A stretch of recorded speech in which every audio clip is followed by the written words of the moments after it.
Stell dir vor, du bist mitten auf offener See. Kein Land in Sicht, kein Leuchtturm, kein Horizont, der Hoffnung macht. Nur Wasser, in jede Richtung, so weit das Auge reicht.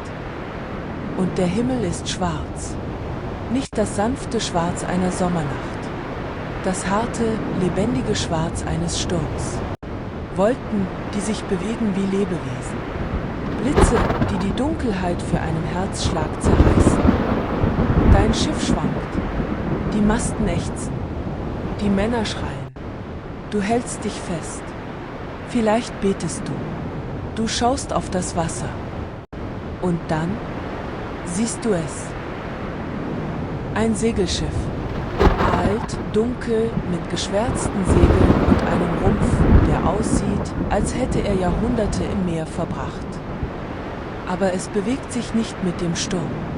Die Wellen brechen gegen deinen Rumpf, aber das andere Schiff liegt still. Als ob der Sturm es nicht berühren kann. Als ob es zu einer anderen Welt gehört. Ein rötliches Leuchten umgibt es. Keine Fackel, kein Feuer, nur dieses Glühen. Du blinzelst. Du rufst einen Kameraden. Er schaut hin. Und das Schiff ist weg. Verschwunden im Nebel. Als wäre es nie da gewesen. Seit über 300 Jahren berichten Seeleute von genau dieser Erscheinung. Immer dieselbe Beschreibung. Immer dieselbe Stille im Sturm. Immer dasselbe Leuchten. Sie nennen es den fliegenden Holländer. Willkommen bei Nachtlegenden. Um die Legende des fliegenden Holländers zu verstehen, müssen wir zuerst verstehen, in welcher Welt sie entstand. Das 17. Jahrhundert. Europa expandiert. Handelskompanien schicken Schiffe in alle Welt. Die niederländische VOC, die United East India Company, ist die mächtigste Handelskompanie der Welt. Reicher als manche Staaten. Mit eigenen Soldaten, eigenen Gesetzen, eigenen Schiffen. Und diese Schiffe fahren eine bestimmte Route. Von Amsterdam, durch den Atlantik, um das Kap der Guten Hoffnung, in den Indischen Ozean, bis nach Asien. Das Kap der Guten Hoffnung. Es klingt hoffnungsvoll. Aber für die Seeleute des 17. Jahrhunderts war es das Gegenteil. Das Kap liegt an der Südspitze Afrikas. Dort, wo der Atlantische und der Indische Ozean aufeinandertreffen. Und genau diese Begegnung macht das Kap so gefährlich. Unberechenbare Strömungen. Plötzliche Stürme, die sich in wenigen Minuten aufbauen. Wellen von 10, 15, 20 Metern. Felsen unter der Wasseroberfläche, die kein Lotmaß findet. Die Seeleute hatten einen anderen Namen für das Kap. Das Kap der Stürme. So hatte es Bartolomeu Dias genannt. Der erste Europäer, der es umsegelt hatte. Das war im Jahr 1488. Der portugiesische König Johann II. Taufte es um. In das Kap der Guten Hoffnung. Weil Hoffnung besser klingt als Sturm. Weil Hoffnung die Seeleute motiviert weiterzufahren. Aber die Seeleute selbst wussten, dieses Kap ist ein Feind. Ein Feind, dem man sich immer wieder stellen muss. Ein Ort, von dem man manchmal nicht zurückkehrt. In diese Welt gehört der Kapitän. Sein Name variiert je nach Erzählung. Manchmal heißt er Hendrik van der Decken. Manchmal Valkenburg. Manchmal wird er auch Ramhoed van Dam genannt. Aber es ist immer derselbe Mann. Ein niederländischer Kapitän. Erfahren. Eigensinnig. Unerschrocken. Vielleicht zu sehr wagemütig. Die Geschichte erzählt, er war auf dem Weg nach Ostindien. Sein Schiff beladen mit Waren. Mit Männern an Bord, die bereits Heimweh hatten und trotzdem weiterfuhren, weil es schlicht ihr Leben war. Und als die Mannschaft das Kap der Guten Hoffnung erreichte, zog ein Sturm auf. Ein Sturm, der schlimmer war als alles, was die Männer je erlebt hatten. Die Wellen waren Berge. Der Wind war ein Schrei. Die Männer wollten umkehren. Sie knieten nieder. Sie beteten. Sie flehten ihren Kapitän an. Kehr um, kehr um. Wir werden sterben. Und der Kapitän lachte. Er lachte seine Männer aus. Er lachte den Sturm aus. Er lacht Gott aus. Er schwor, er würde dieses Kap umsegeln. Auch wenn er dafür bis zum jüngsten Tag segeln müsse. Auch wenn die Wellen sein Schiff verschlucken. Auch wenn kein Gott und kein Teufel ihn aufhalten könne. Und in diesem Moment soll die Reaktion darauf auf dem Fuße gefolgt sein. Nicht als Blitz, nicht als Stimme vom Himmel, sondern als Stille. Eine plötzliche, absolute Stille inmitten des Sturms. Und dann das Urteil. So sei es. Du wirst für immer segeln. Ohne Hafen. Ohne Ankunft. Ohne Erlösung. Dein Schiff wird nie wieder Land berühren. Deine Mannschaft wird nie wieder schlafen. Du wirst das Kap umsegeln, immer und immer wieder, bis die Meere austrocknen. Das ist der Fluch des fliegenden Holländers. Ob diese Geschichte historisch war, lässt sich nicht sagen. Aber das, was danach kommt, das ist dokumentiert. Berichte über Geisterschiffe waren unter Seeleuten seit Jahrhunderten normal.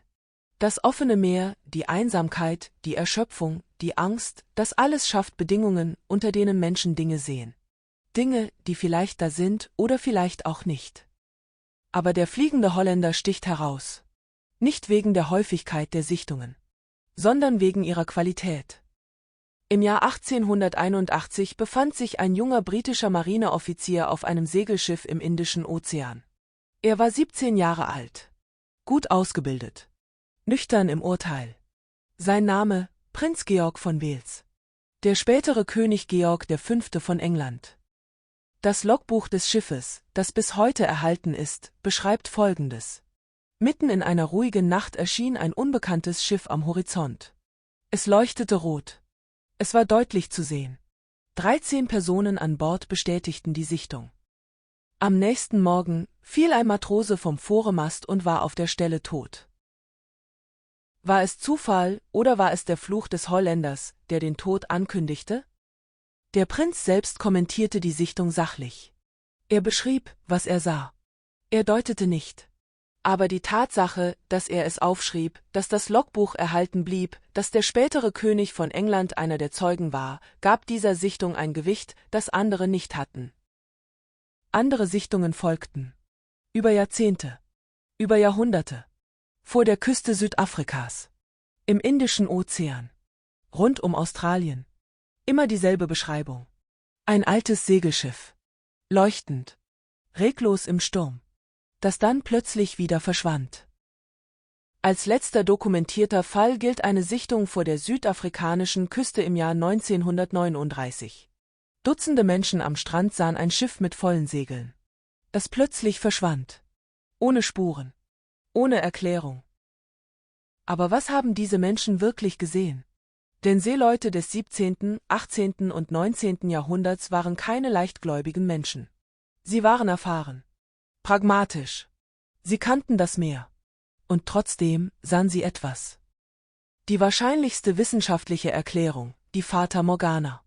Eine Fata Morgana ist eine atmosphärische Spiegelung. Sie entsteht, wenn Luftschichten unterschiedlicher Temperaturen übereinander liegen. Licht bricht sich an diesen Schichten und erzeugt ein verzerrtes Bild von Objekten, die weit hinter dem Horizont liegen. Ein Schiff, das sich 100 Kilometer entfernt befindet, kann plötzlich über dem Horizont erscheinen. Schwebend. Verzerrt. Unwirklich. Und weil das Originalobjekt sich bewegt, kann die Spiegelung flackern, verschwimmen und plötzlich verschwinden. In stürmischer See, wo Temperaturunterschiede besonders stark sind, ist dieser Effekt besonders ausgeprägt. Hinzu kommt noch das Elmsfeuer oder auch bekannt als Sankt Elmsfeuer. Benannt nach dem Schutzpatron der Seeleute. Es handelt sich um eine elektrische Entladung an Spitzengegenständen in einem elektrisch aufgeladenen Sturm. Mastspitzen. Rahn. Tauwerk. Das Elmsfeuer leuchtet blau oder grünlich. Manchmal rötlich. Es zischt. Es knistert. Es bewegt sich. Für einen Seemann des 17. Jahrhunderts, der nie von Elektrizität gehört hatte, war das Elmsfeuer ein übernatürliches Zeichen. Manchmal galt es als gutes Omen. Manchmal als schlechtes. Und dann ist da noch die simpelste Erklärung von allen. Erschöpfung und Angst. Seeleute auf langen Fahrten schliefen wenig. Aßen schlecht. Litten unter Skorbut, unter Fieber, unter der psychischen Belastung monatelanger Isolation. In diesem Zustand sieht man Dinge. Nicht weil man schwach ist, sondern weil das Gehirn unter extremen Bedingungen Muster erschafft, wo keine sind. Fata Morgana, Elmsfeuer, Erschöpfung, das sind die rationalen Erklärungen. Und vielleicht reichen sie bereits aus. Aber warum hat gerade diese Geschichte überlebt? Es gab hunderte Geisterschiffgeschichten. Die meisten sind vergessen. Der fliegende Holländer aber nicht. Weil er mehr ist als eine Seemannsgeschichte. Weil er etwas berührt, das über das Meer hinausgeht. Denk an den Kern des Fluches. Der Kapitän muss segeln. Für immer. Er kann nicht ankommen, nicht rasten, nicht sterben. Er ist unterwegs. Ohne Ziel und ohne Ende.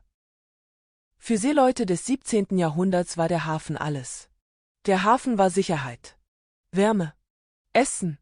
Schlaf. Der Hafen war Heimat. Ein Schiff, das nie ankommen kann, ist kein Schiff mehr. Es ist eine schwimmende Hölle. Und das ist der eigentliche Fluch. Nicht der Sturm. Nicht der Tod. Nicht der Schmerz. Sondern die Endlosigkeit. Das ewige Unterwegssein ohne Ankunft. Das spricht etwas in uns an, das tief sitzt. Denn wir alle kennen dieses Gefühl. Das Gefühl, unterwegs zu sein, ohne anzukommen. Zu arbeiten, ohne Ergebnis. Zu suchen, ohne zu finden. Der fliegende Holländer ist nicht nur ein Geist auf See. Er ist das Bild der menschlichen Hybris. Des Stolzes, der zu weit geht. Der Überzeugung, stärker zu sein als die Natur. Als das Schicksal. Als Gott. Van der Decken glaubte, er könne die See besiegen. Er glaubte, kein Sturm könne ihn aufhalten. Er glaubte, er brauche keine Erlaubnis, von niemandem. Und das Meer antwortete. Im Zeitalter der großen Entdeckungen, der Kolonisierung, des Glaubens, die Welt unterwerfen zu können, war der fliegende Holländer eine Warnung. Ihr seid nicht Herren des Meeres. Ihr seid Gäste. Und Gäste können ausgesperrt werden. Die Legende des fliegenden Holländers fand ihren vielleicht bedeutsamsten kulturellen Ausdruck im Jahr 1843. In diesem Jahr wurde in Dresden eine Oper uraufgeführt. Komponist Richard Wagner. Und der Titel lautet natürlich Der fliegende Holländer. Wagner kannte die Legende gut. Er hatte sie gelesen und sich darüber hinaus damit beschäftigt. Und er sah in ihr nicht nur eine Geistergeschichte. Er sah eine Liebesgeschichte. In Wagners Version kann der Holländer von seinem Fluch erlöst werden. Aber nur durch wahre Liebe. Alle 7 Jahre darf er an Land gehen. Alle 7 Jahre sucht er eine Frau, die ihm treu ist bis in den Tod. Und in der Oper findet er sie. Eine Frau namens Senta. Die ihn liebt, obwohl sie ihn kaum kennt. Die für ihn stirbt. Und durch ihren Tod wird er befreit. Das ist ein romantischer und ein zutiefst menschlicher Gedanke. Dass selbst ewige Verdammnis gebrochen werden kann. Dass Liebe stärker ist als Flüche. Dass es keine Strafe gibt, die nicht durch Hingabe überwunden werden kann. Wagner machte aus einer Seemannslegende eine Meditation über Erlösung. Über die Sehnsucht nach Heimat. Über die Frage, was braucht es, damit ein verdammter Frieden findet? Diese Frage ist nicht historisch. Sie ist ewig. Die Legende hat die Jahrhunderte überlebt. Und sie lebt weiter. In anderen Formen. In anderen Medien. In Filmen taucht das Geisterschiff immer wieder auf. Als Symbol und Omen, das Unheil ankündigt. In Abenteuerbüchern, Videospielen und Serien. Immer mit denselben Grundelementen. Ein Schiff, das nicht sein dürfte. Eine Besatzung, die keine Ruhe findet. Eine Erscheinung, die verschwindet, bevor man sie greifen kann. Warum funktioniert dieses Bild noch immer? Warum erschreckt es uns selbst in Zeiten von GPS, Wetterradar und Satellitenkommunikation? Weil die Angst, die es anspricht, sich nicht verändert hat. Die Angst vor dem Verlorensein. Die Angst davor, unterwegs zu sein und nie anzukommen. Die Angst davor, dass Stolz uns zerstört. Die Angst davor, dass das Meer, das Universum und das Schicksal größer ist als wir. Das waren die Ängste der Seeleute des 17. Jahrhunderts. Und es sind auch heute noch unsere Ängste. Irgendwo auf den Weltmeeren könnte nach wie vor ein altes Schiff segeln. Dunkel. Mit Segeln, die der Wind nicht bewegt. Vielleicht ist es nur eine Fata Morgana. Eine Spiegelung von Licht in warmer Luft.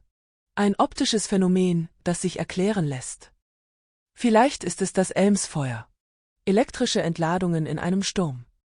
Oder vielleicht ist es irgendwo da draußen ein Kapitän, der sich weigerte umzudrehen, der den Sturm auslachte, der glaubte, kein Meer könne ihn besiegen. Und der nun segelt. Immer weiter. Immer um dasselbe Kap. Immer auf der Suche nach einem Hafen, den er nie erreichen wird. Wenn du das nächste Mal auf einem Schiff bist oder am Strand stehst und im Nebel eine Silhouette siehst, die sich nicht bewegt, dann denk nicht sofort an eine Fata Morgana. Denk zuerst an den Kapitän, an seinen Schwur, an seinen Fluch. Und frag dich, gibt es in deinem Leben Dinge, gegen die du kämpfst, während alle sagen, du sollst aufgeben? Stehst du in einem Sturm aus Stolz? Denn vielleicht ist der fliegende Holländer keine Geschichte über das Meer. Vielleicht ist er eine Geschichte über uns. Glaubst du, jede Legende hat einen wahren Kern? Oder brauchen wir Geisterschiffe, um unsere eigene Angst vor dem Verlorensein zu begreifen? Schreib es unten in die Kommentare. Und wenn dich Nachtlegenden faszinieren, wenn du mehr über Geschichten hören willst, die Menschen seit Jahrhunderten erzählen, um das Unerklärliche zu fassen, dann abonniere den Kanal. Denn die nächste Legende wartet bereits.